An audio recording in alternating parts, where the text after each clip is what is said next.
Bienvenidos a este webinar con el nombre de la oferta Gestión Directiva y Liderazgo Innovador para la Transformación de los Territorios. Este webinar está a cargo de las profesionales Marcela Brown y Micaela Brown. Marcela es especialista en diseño y gestión de políticas sociales, UBA. Es responsable de educación de Fundación CES Argentina. Trabajó por más de 20 años en distintos organismos de gobierno, asumiendo tareas de conducción y desde los 15 años de edad trabaja en barrios populares y organizaciones sociales. Fue coordinadora del grupo de trabajo C20G20 de Educación, Empleo e Inclusión en el marco de la presidencia argentina en el año 2018 y coordinadora del grupo de Educación en el marco de la presidencia de Japón en el año 2019. Fue punto focal del grupo de educación del mecanismo de participación de la sociedad civil de CEPAL y actualmente es coordinadora de este espacio. Es secretaria de la campaña argentina por el derecho a la educación, miembro de la comisión directiva de la CLADE y forma parte del grupo de coordinación del enlace de sociedad civil en la OCDE en los temas de asistencia oficial para el desarrollo. Marcela es consultora de distintas iniciativas de UNESCO, UNESCO WIL, UNICEF, UNFPA, FAO, SEC, SICA y consultorías, formación docente, vinculadas a los gobiernos, organizaciones y juventudes de distintos países de Latinoamérica y Caribe. Diseñó y coordinó diplomaturas dictadas por distintas universidades del país. Pedagogía social, economía social, niñez, adolescencia y familia, entre otras. Realizó más de 30 publicaciones de libros y artículos. Su experiencia permite que agendas internacionales, regionales, locales y territoriales puedan dotarse de sentidos, diálogos y que los actores relevantes puedan hacer las propias.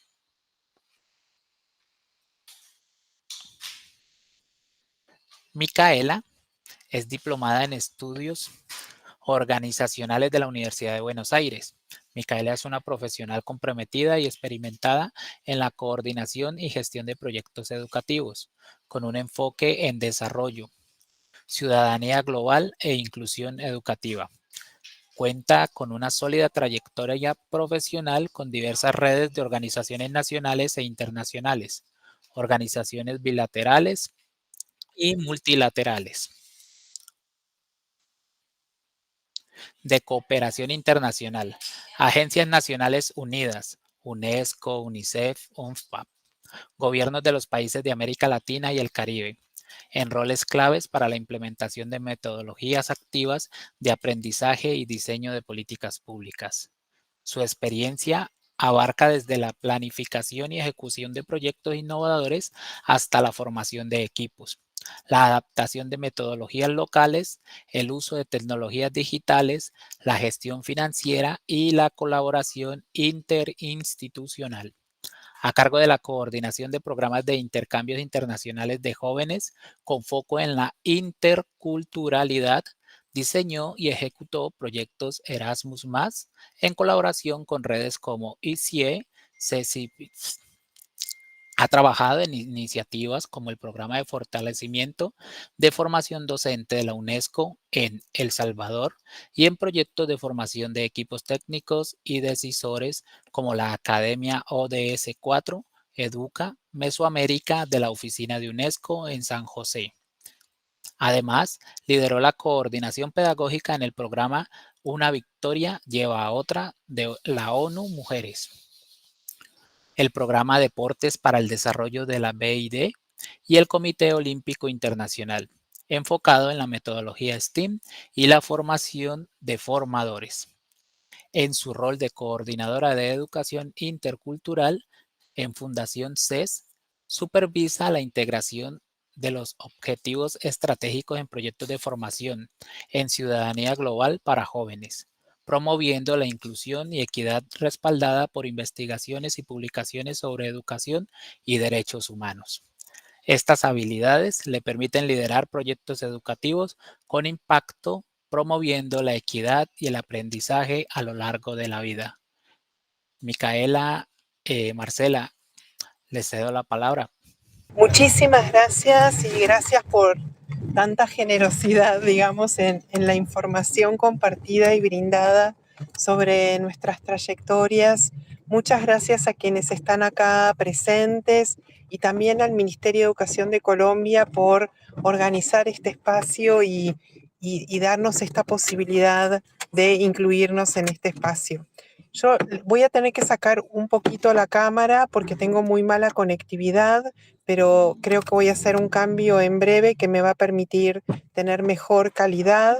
Así que voy a hacer esta introducción ahora sin cámara, pero luego espero poder resolver esto muy prontamente. Entonces, como les decía, bueno, muchísimas gracias. Estamos en este programa, en este itinerario de desarrollo de capacidades de la comunidad educativa. Dimos un taller hace el 18 de noviembre, donde también comenzamos a trabajar temas de liderazgo y de liderazgo asociados a la perspectiva de género. Y en esta ocasión estamos trabajando la gestión directiva y liderazgo innovador para la transformación de los territorios. Entonces, ahora a mí me gusta siempre, digamos, contar un poquito qué nos proponemos y también pensar en el marco normativo que nos sostiene y que nos va acompañando. Entonces, el objetivo en esta ocasión es fortalecer la gestión directiva y el liderazgo innovador para la transformación de los territorios. Y esto nos habla y nos pone en situación de poder pensar qué tipo de personas estamos necesitando, qué tipo de perfiles y también de pensar en proyectos institucionales, no solamente en personas, sino que cuando hablamos de gestión directiva, estamos hablando de equipos de trabajo y también estamos hablando de proyectos institucionales, de ambas cosas. Vamos a la siguiente pantalla. Y entonces acá lo que me gustaría traer, a mí siempre me gusta traer un poco el marco normativo, que no es solamente, digamos, leyes aisladas, sino que nos hablan de principios que nos orientan, ¿no? Cuando estamos hablando de la Declaración Universal de los Derechos Humanos, estamos hablando de una perspectiva de derechos fundamentales, que se interrelacionan y que son los que garantizan que las personas tengan un buen vivir. Entonces, cuando estamos hablando de gestión directiva y estamos hablando de derecho a la educación, no podemos pensar al derecho a la educación aislado de los otros derechos. El derecho a una alimentación, el derecho a una vivienda, etcétera, etcétera, ¿no? Estos derechos se entrelazan y de alguna manera son garantes de que el acceso y la permanencia y la certificación, la terminalidad educativa van a ser posibles. El Pacto Internacional de Derechos Económicos, Sociales y Culturales, la Convención de la UNESCO relativa a la lucha contra la discriminación. O sea, sabemos que uno de los aspectos que más atentan contra el derecho a la educación, contra la inclusión educativa, es justamente la discriminación por géneros, la discriminación cultural, la discriminación étnica, racial, etcétera. Entonces es un tema que no podemos dejar de lado. La Agenda 2030, que también nos trae una mirada integral, y esto es muy importante porque todo esto que estamos mencionando, de alguna manera se pone en juego en los territorios, ¿no? Se entrelaza y se pone en juego en los territorios y en algunos casos son los que nos permiten pensar políticas públicas integrales en contraposición con una situación de acumulación de desventaja que muchas poblaciones en situación de vulneración de derechos tienen. Y después tenemos, por supuesto, la CEDAW, que nos habla sobre géneros. Vayamos ahora a la próxima pantalla donde miramos un poquito ¿Qué pasa en Colombia? Que por supuesto esta lista puede enriquecerse muchísimo más, pero tenemos el documento 4080 del Consejo Nacional de la Política Económica y Social de la República de Colombia y también el Plan Nacional de Desarrollo Colombiano 2022-2026, que también nos orienta respecto a la gestión educativa. Entonces ahora vamos a hacer una actividad.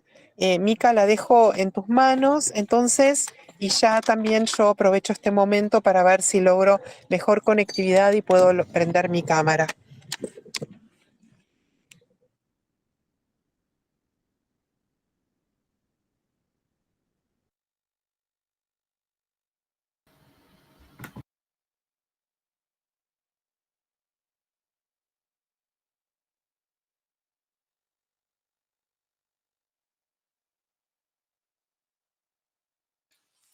Micaela, tienes el micrófono apagado.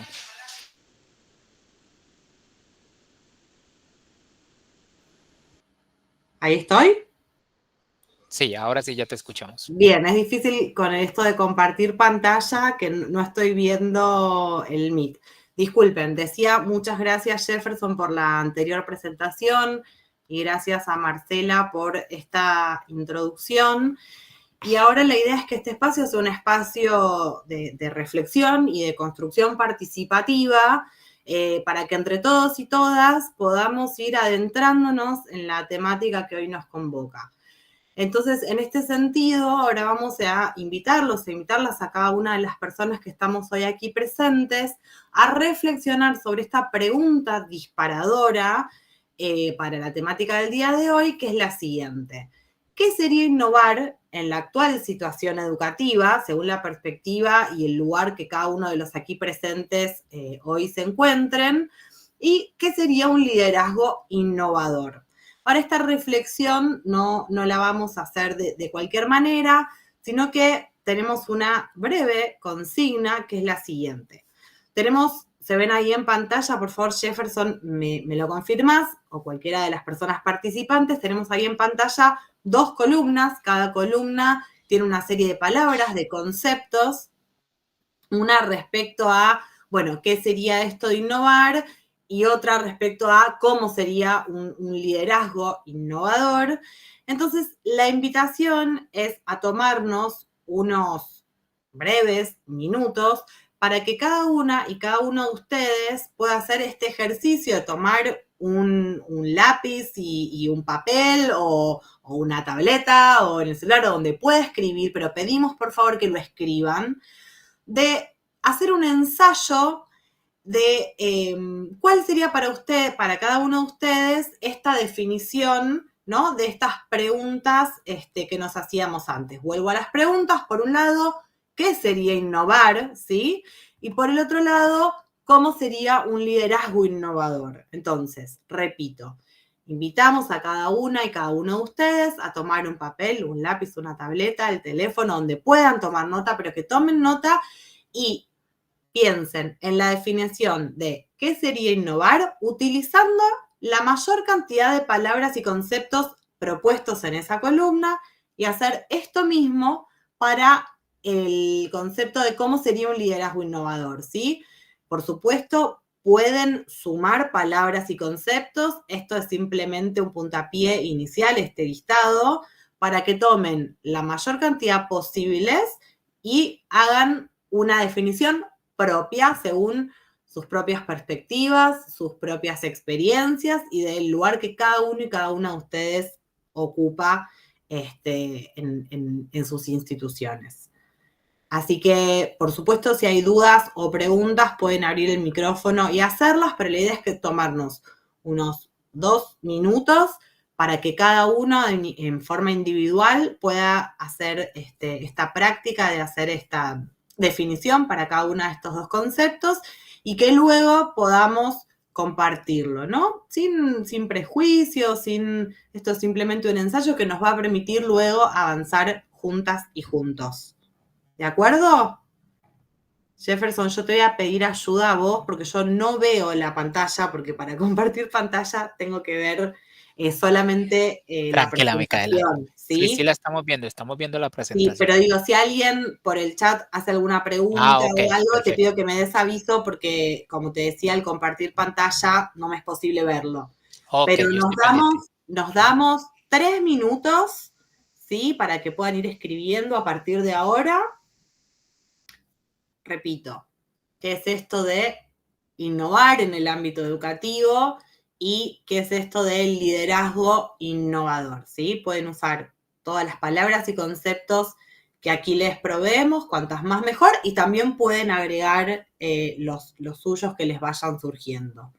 Nos damos 3 minutitos a partir de ahora y luego vamos a hacer una ronda para compartirnos lo que cada uno y cada una haya hecho. Si hay preguntas, si hay consultas, si hay comentarios, el micrófono y el chat están disponibles.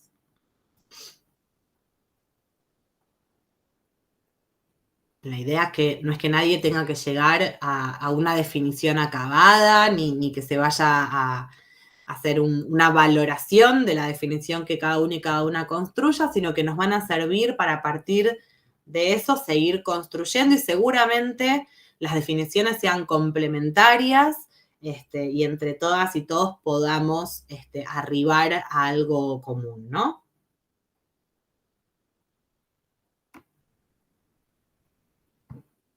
Dos minutitos más.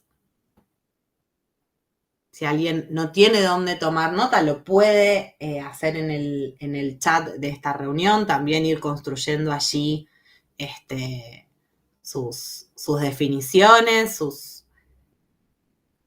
ideas acerca de esto de qué sería la innovación, cómo sería el liderazgo innovador.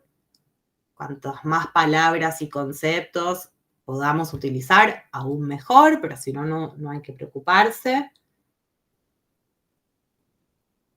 Último minuto, y luego vamos a abrir este espacio para compartir hasta donde hayamos llegado, ¿no? Si alguno no pudo completar las dos, o si lo necesita decir porque no llegó a escribirlo, también está bien, no hay ningún problema. Repetimos, es un espacio de participación y construcción conjunta, colectiva, muy a tono con esto que venimos a traer hoy, del liderazgo innovador en nuestros espacios de enseñanza y aprendizaje. Entonces, ahora sí, vuelvo a decirles, yo no los veo, no las veo, pero sí este es el momento, voy a dejar un minuto de compartir, así puedo verlos y podemos juntas y juntos compartirnos que hemos podido reflexionar, ¿no? ¿Qué es esto de la innovación? ¿Qué es esto del liderazgo innovador? ¿A alguien le gustaría compartir lo que ha podido reflexionar acerca de esto?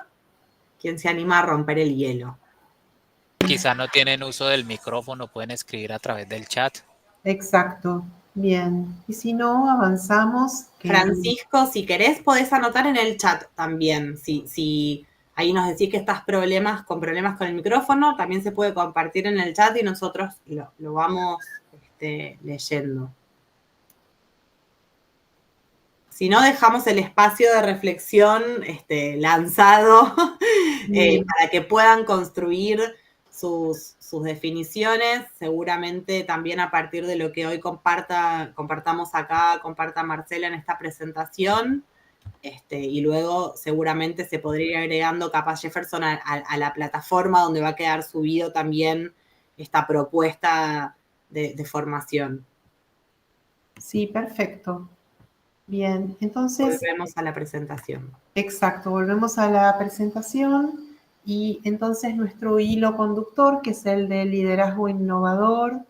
Entonces, para de alguna manera, digamos, y además es un liderazgo innovador, no olvidemos, asociado a los territorios, por eso es que traíamos esta actividad recién que proponía Mica, porque es un liderazgo que innova queriendo transformar realidades, ¿no? O sea, es un tipo de liderazgo, un tipo de proyecto institucional, de proyecto educativo, vinculado a la posibilidad de imaginar al establecimiento educativo, digamos, en el marco de una comunidad, o sea, no, el establecimiento educativo no está aislado, no está en una burbuja, sino que forma parte de una comunidad, y de alguna manera también lo que nos gustaría imaginar es que la escuela, el establecimiento educativo, no importa el nivel que sea, puede ser de primera infancia, puede ser secundario, etcétera, pero que de alguna manera se posiciona como un organizador de esa comunidad. ¿En qué sentido? Como parte de una red comunitaria, ¿sí? Como que de alguna manera también ahí nos pensamos en una escuela abierta a la comunidad, donde la comunidad puede ingresar a la escuela y la escuela puede salir a la comunidad. Por supuesto, la comunidad no ingresa de cualquier manera. Ingresa a través de las familias, ingresa a través de proyectos educativos o comunitarios. Esa es la manera, y ahora vamos a ver otras durante nuestro encuentro. Entonces hablamos de justamente este liderazgo, esta gestión educativa, que no es una gestión unitaria ni vertical, tiene la capacidad de transformar realidades implementando ideas creativas y soluciones disruptivas. Acá creo que lo que queremos traer con estas dos adjetivos de creativo y disruptivo es esta posibilidad de romper con algunas ideas establecidas o preestablecidas que tenemos y la necesidad de contextualizar, ¿no? De poder a veces desarmar y volver a armar la currícula, el currículum, teniendo en cuenta quiénes son esos grupos, esas comunidades que están ahí presentes. Y ahí tenemos, ven en la pantalla ese sello que dice derecho a participar, y ese derecho a participar es lo que de alguna manera nos va a garantizar que este liderazgo pueda ser innovador, porque la única forma de ejercerlo es de manera colaborativa. Entonces, y participar tiene rango de derechos. Si ustedes ven los derechos de niños, niñas, adolescentes, y también los derechos económicos, políticos, sociales, están íntimamente vinculados con la posibilidad y el derecho a participar. Entonces, ¿cómo vamos de alguna manera desarmando estas ideas? Algunos fuimos formados hace muchos años de base originalmente, y entonces, por supuesto, nos cuesta a veces desarmar algunas cuestiones para las que fuimos formados a lo mejor hace 20 o 30 años, en contextos cada vez más cambiantes y más acelerados. Entonces hablamos de revisar los modelos de autoridad y de liderazgo. Ahí quedó la frase, me doy cuenta, algo no se grabó la frase, pero de alguna manera lo quería vincular con el taller anterior que dimos, donde decíamos, estos modelos de autoridad y liderazgo se construyen en un modelo social patriarcal, y patriarcal, cuando traigo y aclaro lo mismo que aclaré en la ocasión anterior, patriarcal no quiere decir varones solamente, sino que el modelo patriarcal nos atraviesa a todas las personas y establece un tipo de relación, un tipo de autoridad, un tipo de capacidad de mirada sobre la otra persona muy distinta a la que nosotros queremos construir con este liderazgo innovador. Entonces, hablamos después la capacidad de proyectar un futuro deseado por el territorio, de proyectos de futuros, decimos de futuros deseables y también, por supuesto, que sean viables. Entonces, es la posibilidad de co-construir en comunidad el modo en que queremos habitar esa comunidad. Y la escuela es parte de ese engranaje, de alguna manera por momentos organizador, por momentos también parte de una red. Ahora vamos a ver en unos minutos también, seguir profundizando en esto de qué pasa en los territorios, y vemos que la escuela, con la cantidad de situaciones como caja de resonancia social, no puede de ninguna manera resolver las situaciones que se dan en los territorios y que resuenan en la escuela, de ninguna manera puede resolver de forma unilateral o aislada. Por eso es muy importante establecer estos vínculos con el centro de salud, con el centro comunitario, con el centro, no sé, el centro de personas que ya se jubilaron, con los hospitales, con los centros, con las organizaciones comunitarias, con la universidad. Y eso implica una gestión mucho más compleja que una gestión pensada en el aula o solamente en el patio de la escuela. Diseñar estrategias flexibles ante contextos cada vez más cambiantes, contextos que se dan en esta situación de cambio no solamente por las cuestiones sociales y económicas, sino también, ahora vamos a ver un poquito más, pero también las crisis climáticas están trayendo a la agenda situaciones de muchísima complejidad y también países como Colombia que la movilidad humana, o sea, el fenómeno de movilidad humana, de migración, tanto interna, de desplazamientos internos como a otros países, también va generando una impronta. Y luego, por supuesto, necesitamos generar esta conciencia de un yo que es nosotros, o sea, esta noción de que nadie se salva solo o sola, a solas, que no se puede construir si no es de manera colectiva, que parece una obviedad, pero que tanto nos cuesta ir construyendo, y la revisión del currículum y de los materiales y de las formas de enseñar a aprender. Esto que estoy diciendo, tengo plena conciencia que es de una complejidad enorme y que implica revisar el modo también de estar y ser en la escuela. Y por eso también esto que estoy planteando de que la escuela no puede gestionar en soledad, también, esto por eso hablo de proyectos institucionales, tampoco un docente puede gestionar, ni un equipo directivo puede gestionar de manera soledad. Se necesita esta red de docentes, se necesita pensar colectivamente y necesita un proyecto institucional que genere respaldo. En la Argentina decimos una golondrina no hace verano, y entonces es muy importante esto. Seguimos entonces con la próxima pantalla. Bueno, nos toca ahora otra actividad que Mica nos va a guiar.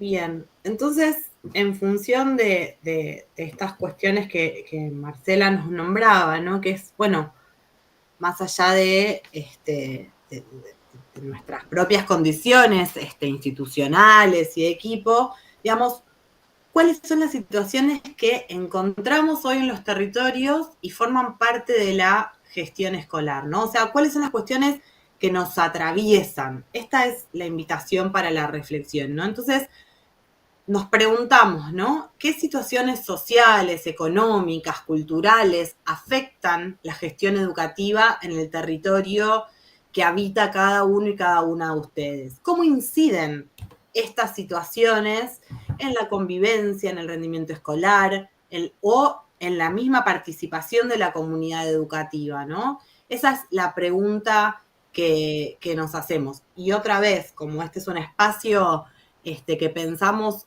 juntos y juntas, la verdad es que nos encantaría poder escuchar de cada una de ustedes, bueno, cuáles son estas situaciones y cómo inciden, ¿no? Entonces, otra vez, damos la posibilidad que puedan abrir su micrófono para compartirnos esto. A través del chat, Francisco nos escribe condiciones sociales como pobreza, violencia o falta de acceso a servicios básicos. Bien. O sea, cuestiones también de habitacionalidad, ¿no? Como cuestiones muy básicas. Esto, Francisco, si querés contarnos estas cuestiones, cómo inciden en, por ejemplo, la participación de las personas, por ejemplo, de las familias de nuestros y nuestras estudiantes en los espacios educativos. Sería fantástico, ¿no? Porque todo lo que pasa en nuestros territorios seguramente tienen un impacto en lo que pasa también en los niños y jóvenes en los espacios educativos, en cómo el espacio educativo conversa con esa comunidad. Sí, creo también, Mica, que esto que está trayendo Francisco es lo que nosotros desde varios teóricos, entre ellos Sarabi, hablan de acumulación de desventajas, ¿no? Y también otros, digamos, ahora se habla de interseccionalidades, ¿no? Esta situación de como si fuesen capas que se van acumulando donde una persona puede ser pobre, puede estar viviendo atravesada de violencia, puede también tener una discapacidad, puede ser mujer, que entonces eso lo pone en una brecha, digamos, se generan brechas o de acceso a múltiples oportunidades, etcétera, etcétera. Entonces, ahí nos dice Francisco, muchas familias en áreas rurales no tienen los recursos suficientes para cubrir las necesidades básicas, como la alimentación o el transporte. Esto puede llevar a que los estudiantes no asistan regularmente a la escuela o no tengan los materiales necesarios para su aprendizaje.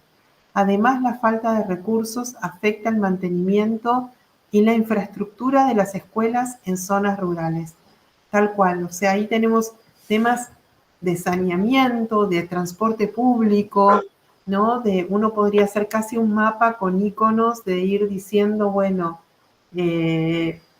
digamos, en este mapa territorial, en este mapa de Colombia que proponía también Mica, entonces decir, bueno, acá tenemos problemas esto de imposibilidad de transporte público, de que hay ofertas educativas que están más aisladas, que también tenemos problemas de agua potable, algunas escuelas no tienen agua potable, y esto implica, por ejemplo, en el caso de las mujeres, de las chicas, ya cuando son adolescentes o demás, que a lo mejor tienen que faltar una semana al mes por su periodo menstrual. Digamos, esto está estudiado, que genera también entonces ausentismo, ¿no? Por temas de gestión menstrual. Entonces, bueno, los temas de alimentación, ¿no? Hablamos también de políticas públicas sensibles a la alimentación. Bueno, no sé si alguna persona más quiere hacer. Gracias, Francisco, súper rico, ¿no? Tu aporte. Mica, no sé si hay alguna persona Sí, más. no sé si hay alguien más que quiera compartir. De todos modos, comento, vamos a dejar el link que ven en pantalla o también lo pueden leer con el código QR que ven en pantalla para que quizás ahora, bueno, quienes estamos aquí tenemos que pensar un poco más para compartir estas situaciones y cómo inciden, pero va a haber oportunidad igual después de este taller para que a través de ese link o el QR van a ingresar un mapa de Colombia donde van a poder ubicar en el territorio en el cual están emplazados y emplazadas cuáles son estas situaciones y ojalá podamos ir construyendo entre todas y todas quienes estamos aquí hoy, pero también quienes luego puedan ver este taller a través de la plataforma, se pueda seguir construyendo este mapa para entender un poco más y mejor cuáles son estas situaciones y cómo están incidiendo para que a partir de eso se puedan pensar estrategias. Bien, perfecto, Mica, muchísimas gracias. Y si querés, continuamos. Entonces, y tomando también, ya nombramos como algunos conceptos, decíamos recién, el de interseccionalidad, y muy de la familia de estas situaciones de acumulación de ventajas, de interseccionalidad, y quería traerles un concepto que es el concepto de sindemia, que el concepto de sindemia alude a la situación de cuando se dan en forma simultánea distintas pandemias. Ustedes saben que las pandemias son cuestiones que son situaciones que digamos que por su alcance, por su nivel de universalización, por su alcance ya sea territorial y también por el alcance, por la escala de la cantidad de personas, se las denomina pandemia. Tal es el caso del COVID-19 que atravesó a todos los países, todas las regiones. Entonces se dan distintas situaciones pandémicas. Cuando confluyen dos o más pandemias, se habla de sindemia. Entonces, quería traer algunas situaciones que son de esta índole, que podríamos decir que nos encontramos en una situación de sindemia.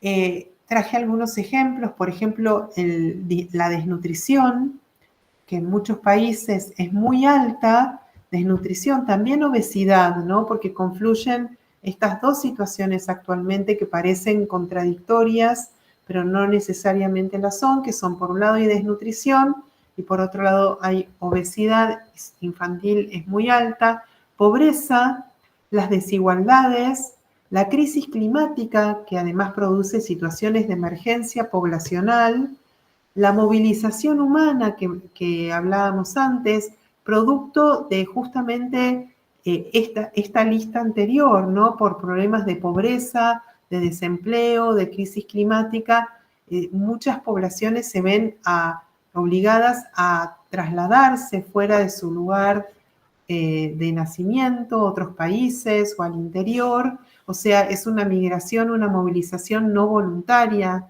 no deseada, en algunos casos no planificada, y que implica un riesgo de vida muy alto, sobre todo cuando el ingreso es de forma irregular, y bueno, sabemos que está asociado a situaciones de trata de personas, de violencia, etc. Y por otro lado, los temas de discriminación y algo que se ha instalado profundamente en los últimos tiempos, que es el discurso de odio presente en las sociedades. Entonces, toda esta confluencia nos lleva a este concepto de que están presentes más de entre 2 y 3 situaciones epidémicas que los autores denominan sindemia.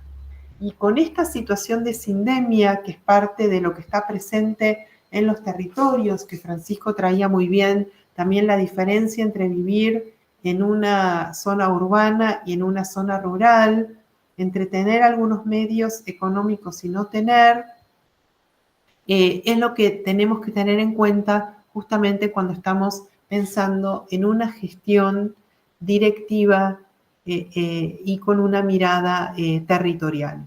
Entonces, necesitamos, ¿qué es lo que de alguna manera estamos trayendo también de qué es este concepto de autoridad? Ahora lo vamos a ir hilando también. Y este concepto de autoridad, que es una autoridad que no es solamente nominal, no es una autoridad solamente porque ocupo un determinado cargo o rol, sino que entendemos que esta autoridad no es solamente por asunción, sino que tiene que haber un reconocimiento de esa autoridad por las personas que forman parte del equipo.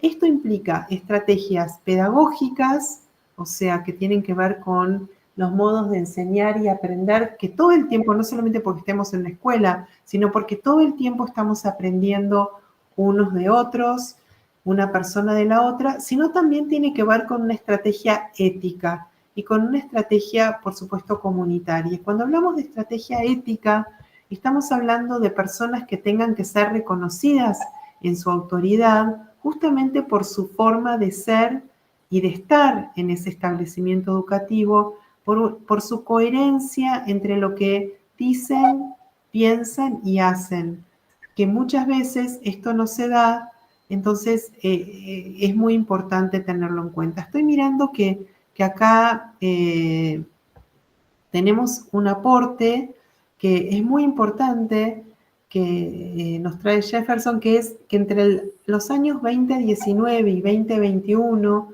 Colombia vivió el estallido social más importante de su historia, activado inicialmente por la presentación de una reforma tributaria y a la educación superior y acentuado por la pandemia del COVID-19. Entonces, estas cosas están presentes socialmente. Yo estuve ahora hace algunas semanas en Colombia, estuve trabajando ahí justamente, estuve en la reunión que se trabajó los temas de violencia en las escuelas, ahora voy a tomar ese tema especialmente. Tuve la posibilidad de visitar algunas escuelas y conversar bastante con equipos docentes, y realmente uno, claro, una cosa es leer información, leer documentos o mirar documentales, y otra cosa es ver de qué manera estas cosas como las que estamos escribiendo y comentando acá están impregnadas en la historia cultural, en la vida de las personas, tienen que ver con los modos de organizarse también familiarmente y bueno, toda la violencia también a que vivió Colombia como sociedad a través de las guerrillas internas, los asesinatos, los secuestros, que hoy en día siguen estando presentes, creo que en menor medida, pero sé que están presentes. Eso ha marcado a comunidades enteras, ¿no? Comunidades enteras atravesados por hijos que eran cooptados por la organización armada y al mismo tiempo, a lo mejor en el mismo barrio, en la misma familia, estaban familias que eran secuestradas o atravesadas por situaciones de violencia. Esta convivencia sigue siendo muy terrible y atraviesa a las familias. Entonces, estas estrategias pedagógicas, éticas y comunitarias, por supuesto, tienen que tener en cuenta la historia de Colombia, lo que vivió Colombia, lo que vive Colombia y también lo que vivimos de alguna manera todos, como nos está trayendo acá el colega, que es que también hay cuestiones que hemos vivido todos, que nos relacionan y nos hermanan como ciudadanía de una ciudadanía que somos parte de un único mundo, ¿no? De una única tierra, como fue, por ejemplo, lo de COVID, la pandemia del COVID-19, que realmente si alguien no tenía el registro de que lo que pasaba en un lugar podía trasladarse a otro y que nadie se salva y que aún teniendo los medios económicos podemos estar en una situación de riesgo, creo que el COVID-19 nos vino a enseñar justamente eso y por eso hablamos de que estas estrategias pedagógicas, éticas y comunitarias tienen que estar atravesadas por una mirada de justicia, de equidad, de igualdad, de no discriminación, esta mirada de interseccionalidad y de corresponsabilidad de lo cuidado. Y por supuesto la participación y la rendición de cuentas, y esto último, la rendición de cuentas también hace a una gestión directiva ética, o sea, tenemos que rendir cuentas de las cosas que hacemos y para las que fuimos convocados, ¿no? Para que ahora vamos a ver que el tema de las confianzas también es lo que permite esta gestión colaborativa. Entonces, para nosotros, esta redefinición de autoridad escolar está de alguna manera atravesada por todo esto que estamos conversando. Seguimos un poquito más. Bienvenida Gloria, que se está uniendo, estamos aquí conversando, así que ya te irás sumando y están también los materiales, van a estar en la plataforma. Entonces decimos, ¿cómo construir nuevas formas de autoridad y liderazgo? Seguimos pensando esto y seguramente ustedes van a tener muchas otras propuestas, ideas, porque estoy seguro que cada uno y cada una de ustedes que están hoy acá están ejerciendo seguramente ese rol, esa función, y desde la experiencia seguro tienen un montón de cosas para comentar. Entonces hablamos de un liderazgo colaborativo.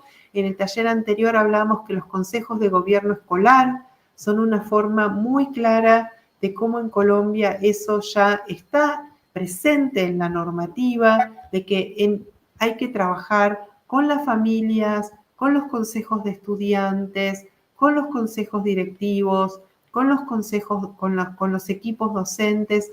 Entonces es un gran avance y una gran oportunidad que los consejos de gobierno escolar estén promovidos desde la política educativa, porque esto nos permite democratizar, esto es una palabra que también ahora queremos presentar, o sea, las democracias maduras son las que nos permiten trabajar en este sentido que estamos hablando, con esta continuidad en el tiempo de las políticas. Y las escuelas, de alguna manera, son ejercicios de ciudadanía y promotoras de democratización. Es el primer lugar donde como personas, como ciudadanos y ciudadanas, ejercemos esta posibilidad de participar, de decidir, etcétera, etcétera. Sabemos que la Convención de Niños y Niñas y Adolescentes, a la cual Colombia adhiere, nos habla justamente de la autonomía progresiva del estudiantado. Ahora vamos a hablar también en unos segundos sobre eso.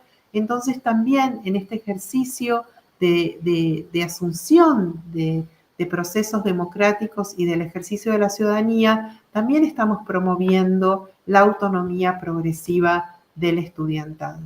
Y cuando hablamos de estos liderazgos colaborativos, hablamos de una distribución de poder, un tipo de poder que no está concentrado ni, digamos, en el centro, ni tampoco está concentrado en la punta de la pirámide, sino que es un ejercicio de distribución de roles. Esto no quiere decir que uno no se hace cargo de la conducción, sino que es un modelo de autoridad que reconoce las virtudes y las capacidades del equipo y que en ese sentido puede delegar teniendo en cuenta que hay un conjunto de actores que acompañan. Por supuesto, con responsabilidades diferenciadas, ¿no? No es lo mismo la responsabilidad que tiene la familia, que la responsabilidad que tiene el estudiantado, ni la responsabilidad que tiene un docente, ni la responsabilidad de las personas que son no docentes, cuya función es fundamental porque es lo que nos permite tener una escuela que funcione, que esté limpia, que haya alguien que pueda recibir al estudiantado y demás, pero las responsabilidades son, por supuesto, diferenciadas. En el mismo caso, hablamos, el corazón de la política educativa es el estudiantado, son las y los estudiantes, y es muy importante poder escuchar su voz, y voy a agregar algo que agrego últimamente, que no es solamente escuchar, sino también tomar en serio lo que se dice, porque uno puede escuchar, pero luego no tomar en serio lo que escucha, y que esa escucha permee también las decisiones cotidianas de la gestión educativa, pero eso no quiere decir que sea el estudiantado quien va a conducir. Entonces, ahora vamos a hablar un poquito más de eso adelante. Entonces, seguimos pensando cómo es esto de construir nuevas formas de autoridad y de liderazgo, que es un liderazgo que no es el liderazgo que muchas veces que se hablaba décadas atrás, un liderazgo basado en que una persona es que tenga como chispa o que sea, no me sale la palabra que quiero decir, como una carismática, antes se hablaba así, es una persona carismática, no, es una persona que tiene muchísimo trabajo sobre sí misma, que está muy comprometida con su comunidad, con la comunidad educativa y el territorio del cual forma parte de la comunidad. Cuando hablamos de la comunidad educativa, hablamos de todo este conjunto que mencionamos, que es una persona que está siendo parte de procesos de formación continua permanente y que puede trabajar en equipo. Entonces, nada tiene que ver con ser chistoso o ser carismático o ser no es ese tipo de liderazgo. Es un liderazgo que puede construir con otras personas, que es muy difícil, es un tipo de liderazgo muy difícil y que es un liderazgo también que, como dijimos antes, puede cuidar. Ustedes saben que los profesionales docentes son dentro del listado de personas que más problemas tienen de salud mental o de lo que se llama burnout, que burnout es un concepto que anglosajón, digamos, y que tiene que ver con el estar quemado, digamos, que es esta situación de estar totalmente, permanentemente expuesta a situaciones de estrés, ¿no? Entonces se va generando de estrés que puede ser por cansancio, por falta de valorización del rol, por estar expuesto a situaciones continuas y también porque sabemos que en muchos lugares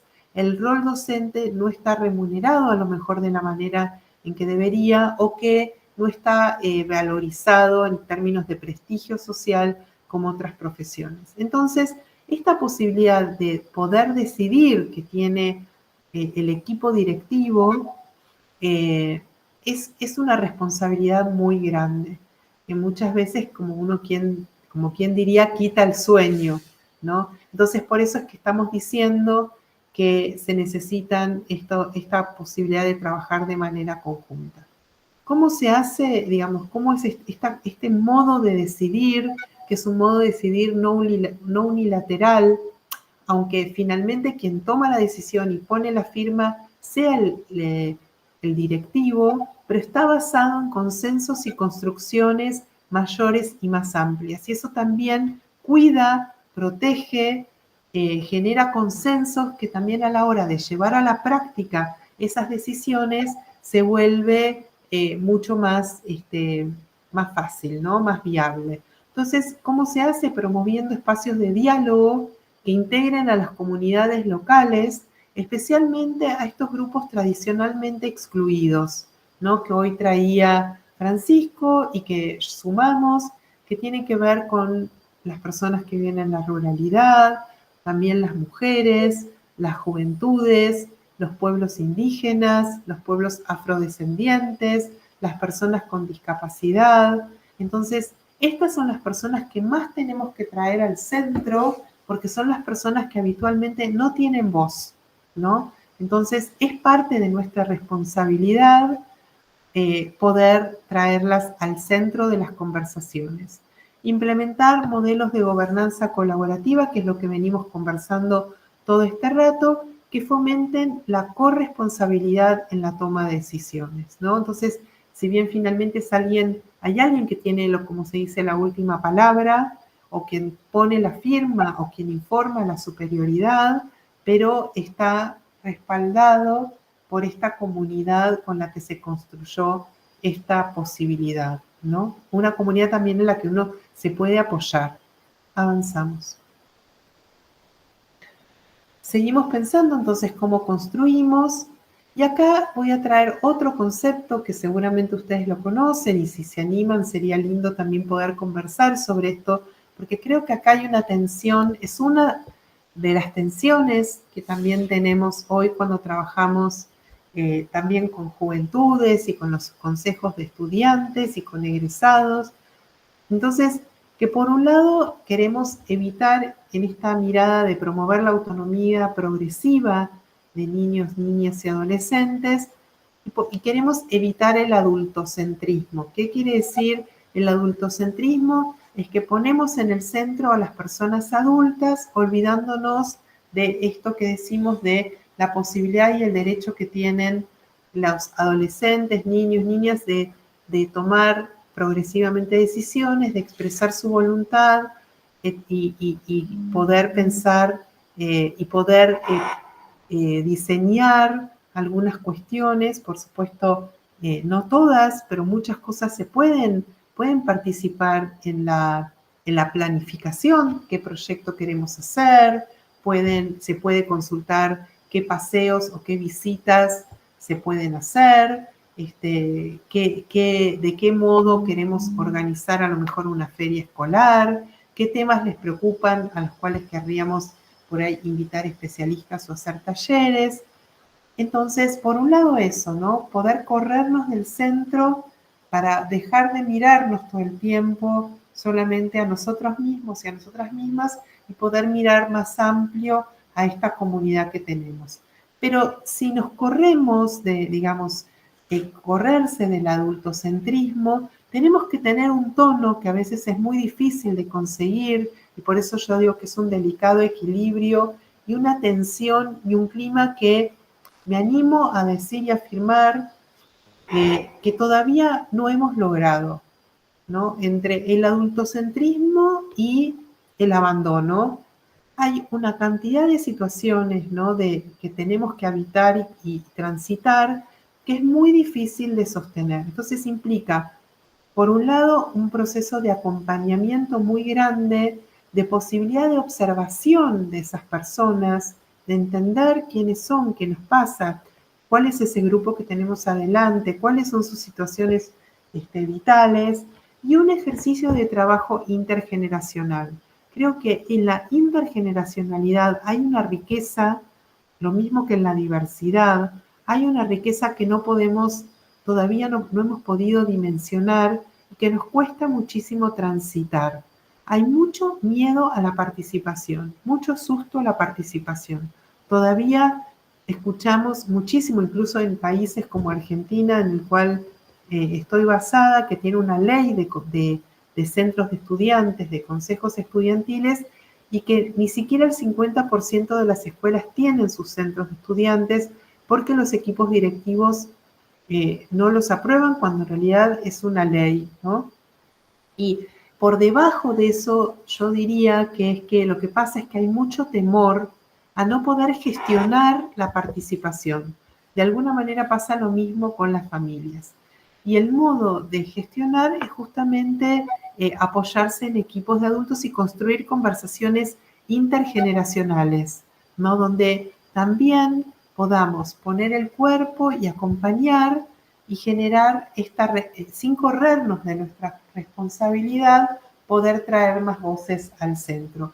Esto que a veces puede parecer como una obviedad y que en el campo teórico probablemente estemos de acuerdo, resulta muy difícil de gestionar, ¿no? Entonces, creo que ahí nos tenemos que animar poco a poco a abrir esas conversaciones intergeneracionales y es en esas situaciones donde van a ver que hay un brillo en la comunicación, hay un brillo que se genera en lo que se produce y en los proyectos que se generan ahí, que nos dan como producto y como resultado muchas cosas que buscamos por algunas vías y que a veces no logramos.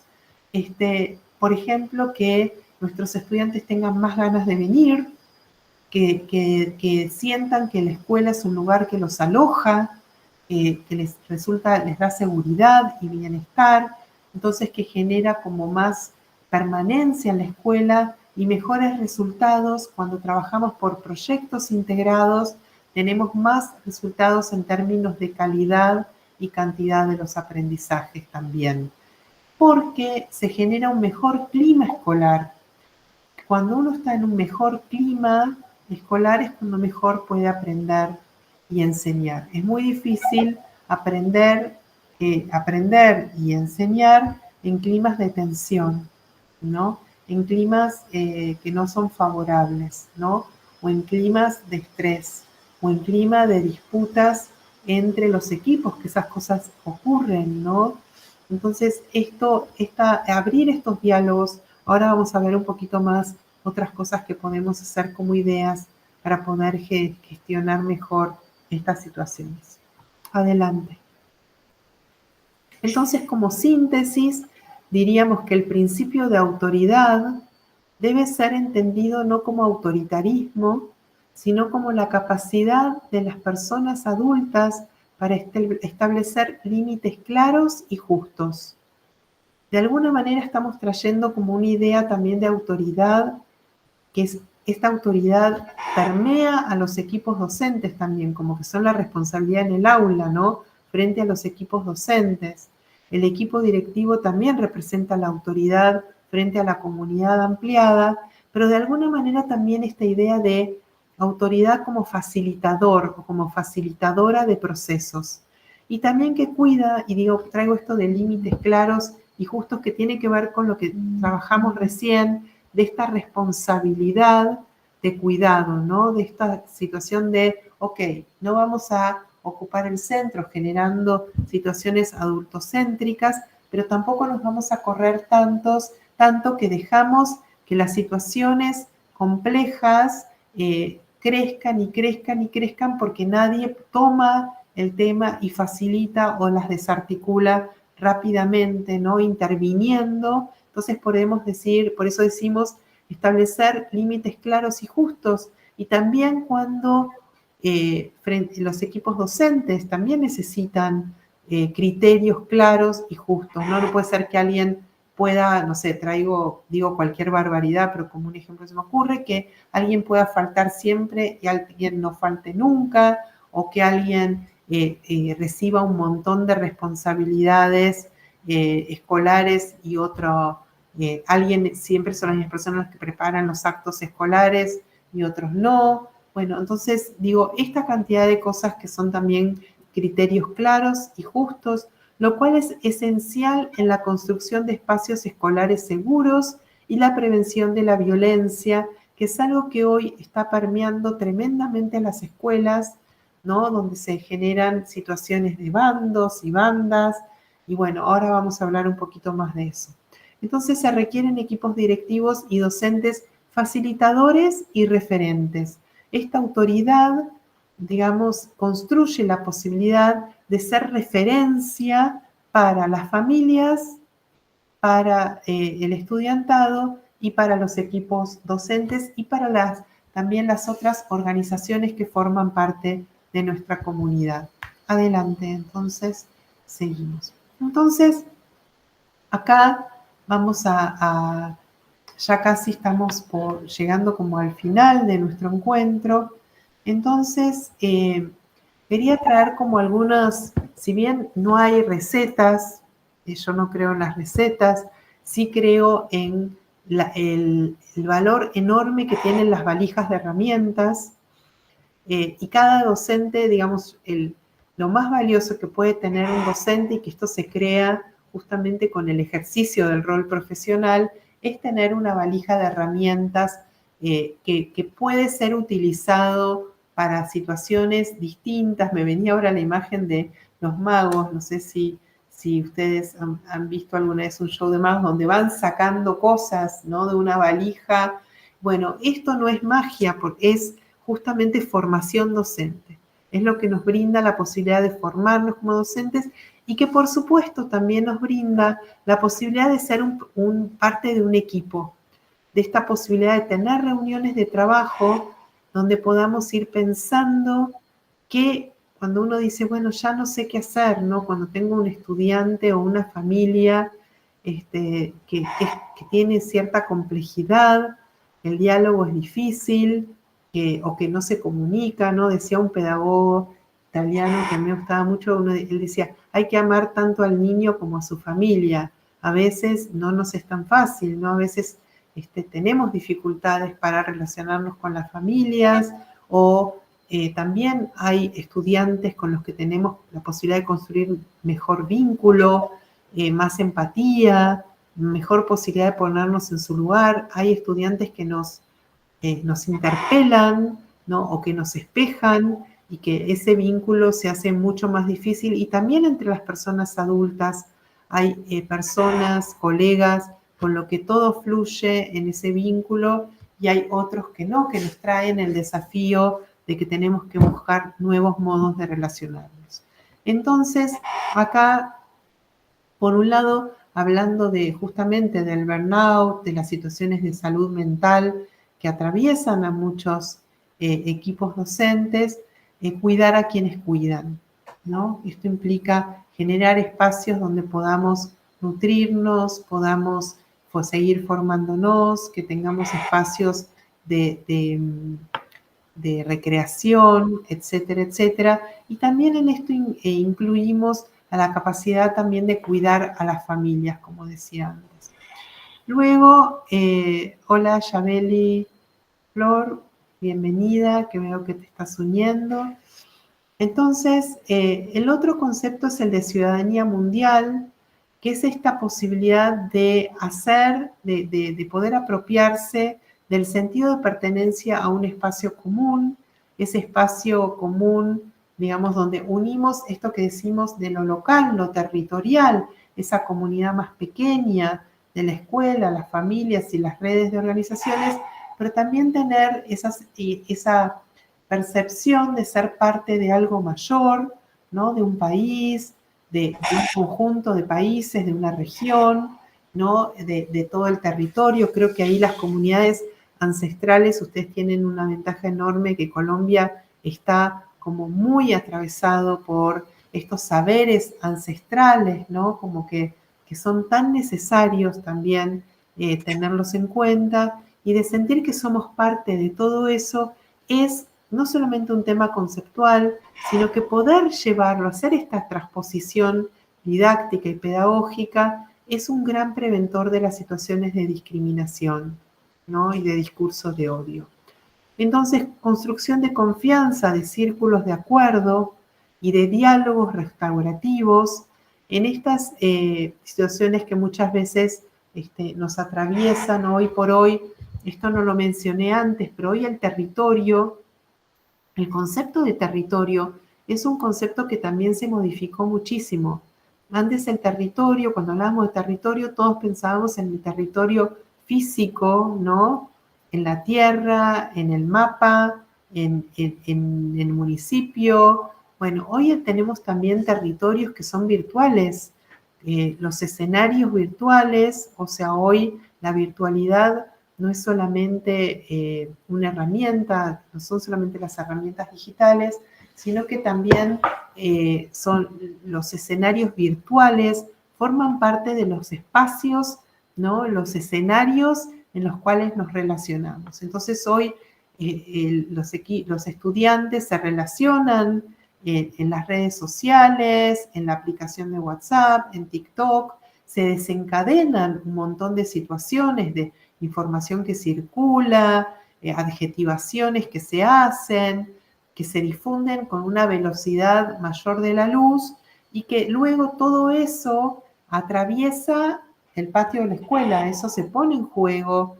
Entonces cuando uno decía, bueno, esto no es de la escuela, ¿no? Bueno, eso hoy repercute fuertemente en la escuela, entonces muchas veces necesitamos poner estas reglas que tienen que ver con las construcciones de confianza y generar espacios restaurativos de esas situaciones que para muchas jóvenes o pueden ser situaciones para muchos estudiantes, pueden ser situaciones de dolor, de discriminación, de que no quieran venir a la escuela porque se distribuyó una foto, una determinada foto personal, íntima, o se contó una determinada situación y que eso haga que alguna persona no quiera volver a la escuela porque se siente demasiado expuesta.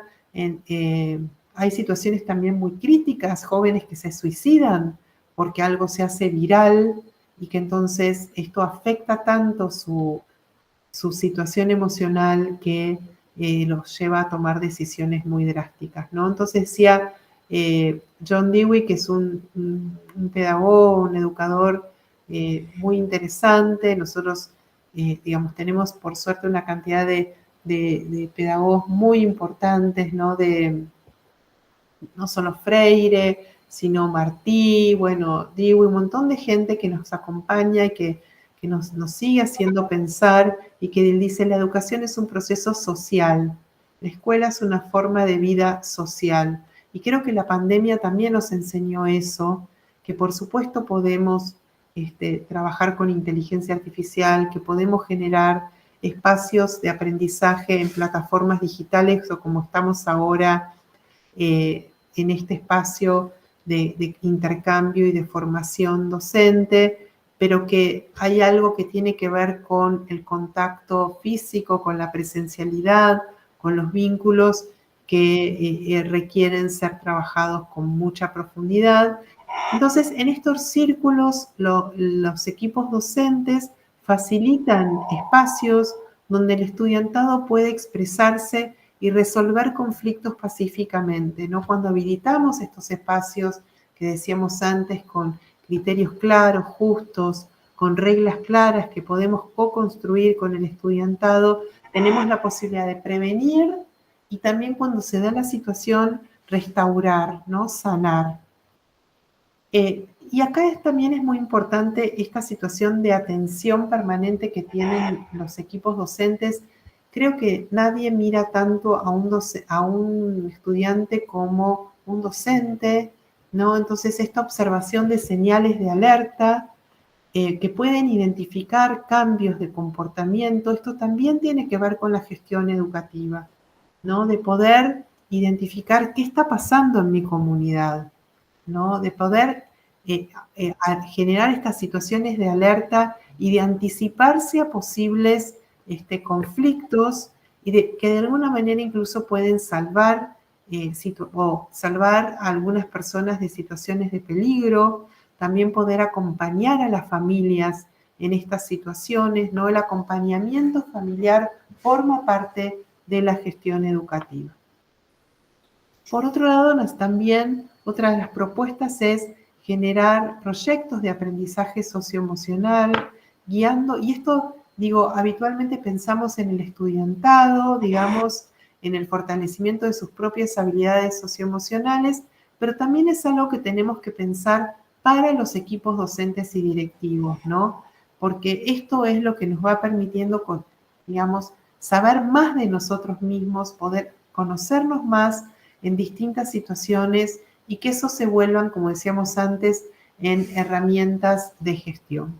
Redes de apoyo entre pares, es lo que decíamos antes, de poder no solamente poder contar con colegas que a lo mejor tienen experiencias que nosotros no tenemos, pero también es importante poder sistematizar experiencias.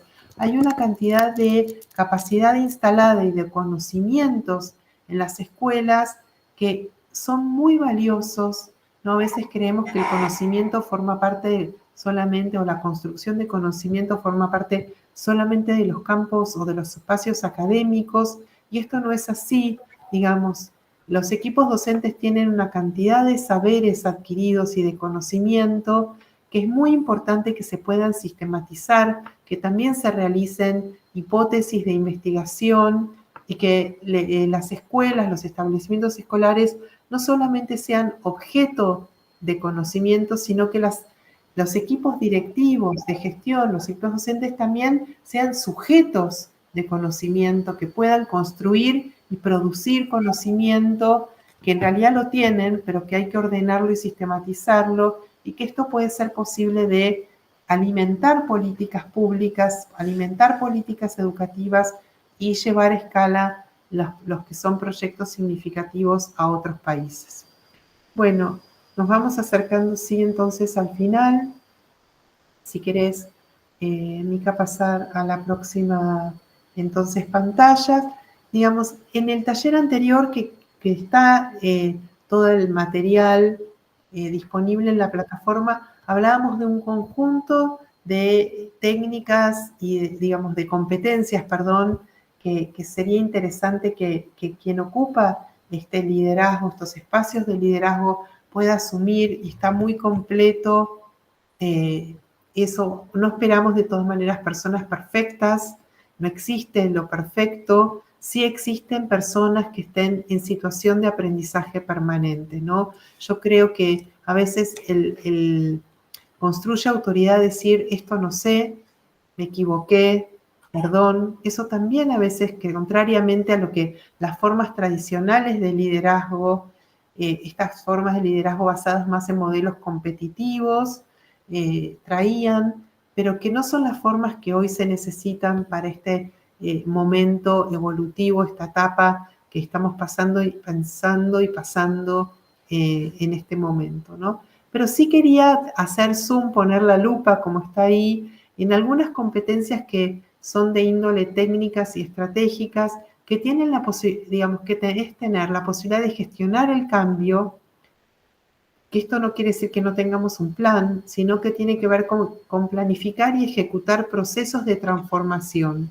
¿no? Muchas veces nos toca trabajar en la incertidumbre, en la crisis, entonces que tenemos que poder saber gestionar estos procesos de cambio que hacen al proyecto institucional. Y por otro lado, que parece contradictorio, ¿no? Porque no es que estoy diciendo que vamos a la deriva, sino que por el contrario, podemos planificar y ejecutar, gestionar el cambio cuando tenemos proyectos institucionales sólidos y consensuados. Cuando tenemos un proyecto institucional que no depende de una sola persona, o que es testimonial, o que es una sola idea, tenemos más posibilidades de generar adecuaciones en todos los términos curriculares, pedagógicas, institucionales, etc.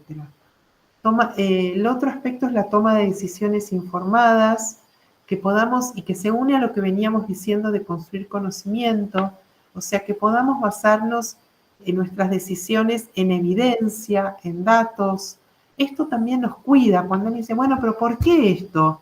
¿Por qué se decidió esto? Bueno, porque tenemos este dato, porque hemos consultado, porque hemos hecho un taller, porque nos reunimos con las familias, porque le preguntamos a nuestro estudiantado, porque el Ministerio de Educación nos acercó datos cuantitativos, ¿no? Entonces, todo eso nos permite tomar decisiones sólidas, informadas, con criterios claros que nos permiten pararnos con total solidez con la comunidad educativa y también generar una retroalimentación permanente con los distintos actores de la comunidad. Y por otro lado, casi volviendo al inicio, ¿no?, de esto que hablábamos de qué pasa en este mapa que nos proponía Mica, qué está pasando en los territorios, qué se juega en los territorios, vemos la complejidad que se juega y que está presente en los territorios. Entonces necesitamos esta mirada sistémica, de sistema, de abordaje integral, de nuevo, que no lo vamos a hacer solos, que lo vamos a hacer en red y digamos que todo el tiempo entender que el sistema educativo está totalmente permeado, atravesado por todo lo que está ocurriendo en los otros ámbitos, en las otras prácticas, en las prácticas culturales, etcétera, en las situaciones que hablamos antes de pobreza o de grandeza o lo que fuera, ¿no? En lo que cada familia está atravesando, todo eso está presente en nuestro día a día, en las aulas, en los patios de las escuelas. Continuamos entonces ya para despedirnos y bueno, sería muy lindo, tenemos unos 2-3 minutitos, que sería muy lindo tal vez si alguien tiene, porque he hablado un montón seguido, nunca, en general generamos una cosa mucho más dialogada y por eso abrimos estas actividades. Sería lindo si alguien tiene ganas de abrir su micrófono, contar, digamos, experiencias, digamos, generar como un poquito de intercambio y de también de qué manera esto que estamos conversando, qué imágenes les trae, qué ideas les trae, qué experiencias tienen y por supuesto también preguntas. Adelante, por favor. Espontáneamente pueden abrir su micrófono.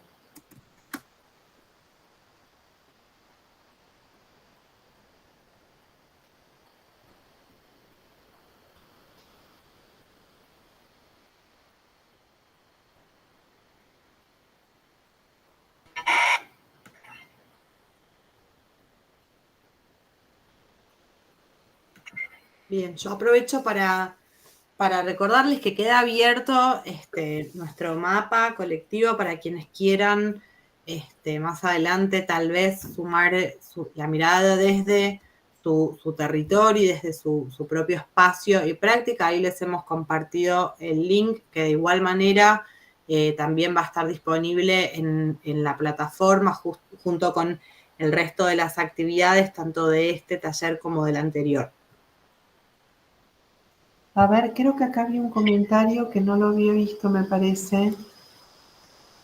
A ver, voy a subir un poquito con el cursor. Francisco dice, podría decir que en nuestro contexto rural, donde a veces nuestros estudiantes no tienen muchas oportunidades, estimular la autonomía que podría incluir actividades que los involucren en proyectos comunitarios como la agricultura, el arte o la tecnología y que al mismo tiempo les enseñan a ser responsables y a tomar decisiones que beneficien a su comunidad. Sí, tal cual lo que decís, Francisco, y lo que yo noto en la experiencia es que las escuelas rurales en muchas ocasiones les sale es como más fácil pensarse en comunidad, ¿no? Porque es como algo más habitual que en las zonas urbanas, donde la escala es mayor, ¿no? Donde la gente se conoce menos. Y yo les recomiendo a los que veo, Francisco, que vos estás en la ruralidad o estás muy vinculado, la red ITC en Colombia de escuelas, son escuelas agrarias, y justamente tienen esta mirada de proyectos, digamos, alrededor de la escuela. Ahora voy a buscar el enlace y se los pongo. Entonces, esta red ITC tiene como, se piensa en comunidad y se piensa también con emprendimientos agrícolas. O sea, a medida que los chicos, los jóvenes van creciendo, van formando parte también de un conjunto de emprendimientos agrícolas. Esto también lo que promueve es que no migren, ¿no? Que no, digamos, sabemos que muchas veces el gran problema que hay en las zonas rurales es que las juventudes tienden a querer irse, ¿no? Entonces hay un envejecimiento de la población y también porque culturalmente hay una desvalorización de esos saberes, ¿no? Entonces es muy importante lo que traes. Y cómo juntamos, a mí me gusta hablar de multimodalidad, porque la multimodalidad reconoce digamos, justamente los saberes ancestrales, las herramientas artísticas, las disciplinas artísticas en su conjunto y las tecnologías y las pone en juego de una manera muy interesante donde no hay prácticamente impedimentos. No es que necesito tener la gran conectividad o todos los equipamientos. Entonces va combinando herramientas artísticas de una manera muy, muy interesante. Les recomiendo muchísimo investigar en esto de la multimodalidad como estrategia, ¿no? Y esto de los proyectos integrados, totalmente de acuerdo. También la perspectiva STEAM, para quienes no conocen, STEAM, por su sigla en inglés, que también junta la ciencia, la tecnología y el arte, ¿no? Justamente como una posibilidad de acceso a disciplinas que habitualmente no están tan cercanas, despertando la curiosidad en las personas y este brillito, digamos, cuando uno algo lo convoca, lo mueve, ¿no? Este brillo, estas sonrisas, ¿no? Esto que uno como docente percibe rápidamente cuando alguien está conectado con lo que estamos proponiendo, que ese proyecto lo convoca, lo mueve, ¿no? Entonces se empiezan a mover como un entusiasmo muy particular y creo que estas cosas de las que estamos hablando son una gran vía y una gran posibilidad. Bien, no sé si hay más comentarios. Como les dijimos, para quienes se fueron sumando, se pueden, si tienen problemas para usar el micrófono, además pueden escribir y lo compartimos. Bueno, muy bien, queremos agradecerles. Seguramente el equipo del ministerio querrá hacer como un cierre formal por nuestro lado y también Mica seguro querrá despedirse. Por mi lado, estoy infinitamente agradecida tanto a UNESCO como al Ministerio de Educación de Colombia, ¿no? En la figura, ¿no? de la señora Andrea, que es quien coordina estos espacios. Entonces, realmente muchísimas, muchísimas gracias a Andrea Serna por permitirnos esta enorme posibilidad, ¿no es cierto? Así que, bueno, muchas gracias y quedamos atentos y disponibles. Vamos a compartir todos los materiales, como dijo Mica, en la plataforma y esperamos encontrarnos próximamente. Así que, Mica, te paso la palabra para que puedas despedirte y seguramente el equipo del ministerio también querrá hacer su cierre formal. Muchas gracias, Marce, muchas gracias, señora Andrea, UNESCO, al equipo del Ministerio de Educación de Colombia y a todas las personas que estuvieron aquí participando y acompañándonos en el día de hoy.